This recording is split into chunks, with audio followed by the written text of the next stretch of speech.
महाविकास आघाडीची 3 एप्रिलला शिवालयमध्ये बैठक। उद्धव ठाकरे, शरद पवार, जयंत पाटील, नाना पटोले बैठकीला उपस्थित राहणार, संजय राऊत यांनी दिली माहिती।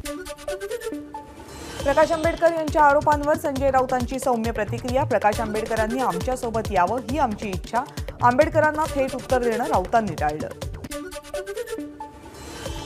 वसंत मोरे यांनी घेतली प्रकाश आंबेडकर यांची भेट। पुणे लोकसभेच्या उमेदवारी संदर्भात दोघांमध्ये चर्चा। 2 दिवस वाट पहा, प्रकाश आंबेडकरांची मोरेंच्या भेटीनंतर प्रतिक्रिया। प्रफुल्ल पटेल यांना सीबीआयकडून क्लीन चिट दिल्यामुळे भाजपनं मनमोहन सिंग यांची माफी मागावी। भ्रष्टाचाराबद्दल भाजपचं धोरण दुटप्पी, संजय राऊत यांची भाजपवर टीका।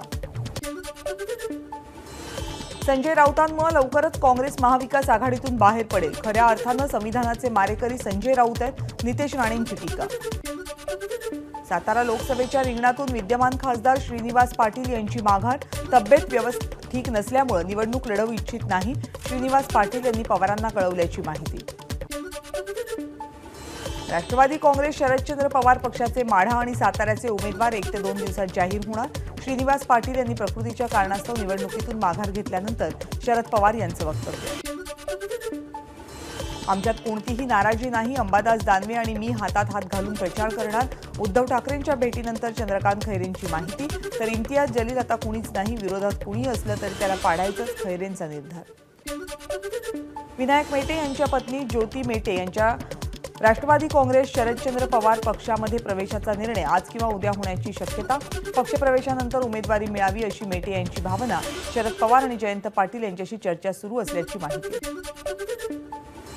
छत्रपती शिवाजी महाराज आणि संभाजी महाराजांच्या भूमिकांमधून त्यांचे विचार रुजवण्याचं काम मी करतो, पण केवळ आकसापोटी काही लोक मला नट म्हणून हिणवतात, हे योग्य नाहीये। अमोल कोल्हेंची मुख्यमंत्र्यांना विनंती।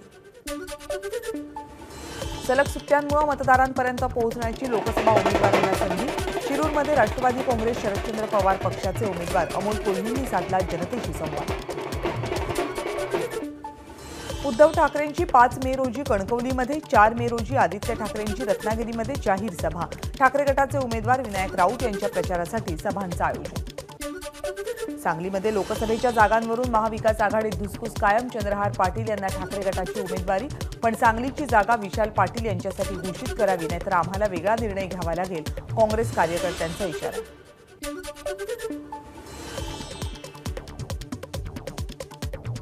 सांगली लोकसभा जागेवरून महाविकास आघाडीत पोस्टर वॉर। विशाल पाटील यांना उमेदवारी मिळावी अशी काँग्रेसची मागणी, पण ठाकरे गटानं चंद्रहार पाटील यांना उमेदवारी जाहीर केल्यामुळे काँग्रेस कार्यकर्ते नाराज। सांगलीच्या जागेबाबत व्यवहार कुठपर्यंत झाला हे राऊतांनी सांगावं। उद्धव ठाकरे कुणाचेही होऊ शकत नाहीत, व्यवहार पूर्ण झाला की सांगलीची जागा काँग्रेसला दिली जाईल, नितेश राणेंची टीका। नाशिक लोकसभेसाठी ठाकरे गटाकडून तिकीट कापलं गेल्यानं नाशिक लोकसभा संघटक विजय करंजकर नाराज। फेसबुक पोस्टवरून केली नाराजी व्यक्त। मैं जब जब बिखरा हूं, दुगनी रफ्तार से निखरा हूं, फेसबुक पोस्टमधला मजकूर। नागपूर लोकसभा मतदारसंघातील महाविकास आघाडीचे उमेदवार विकास ठाकरे यांना वंचित बहुजन आघाडीचं समर्थन। या पाठिंब्यामुळे आपल्याला 2 लाख मतांचा फायदा होईल, विकास ठाकरेंचं मत। शिवसेनेचे माजी आमदार दिनकर माने यांची जीभ घसरली। निवडणुकीच्या प्रचारादरम्यान पंतप्रधान नरेंद्र मोदी, अजित पवार, अशोक चव्हाण यांच्यावर खालच्या भाषेत टीका। भाजपचे लोक पैसे घेऊन आले तर पैसे घ्या आणि मतदान मात्र काँग्रेसला करा, दिनकर मानेंचा सल्ला। मुख्यमंत्री एकनाथ शिंदेंच्या हिंगोली जिल्ह्यामध्ये 2 सभा होणार। शिवसेनेचे उमेदवार हेमंत पाटील यांची एबीपी माझाला माहिती।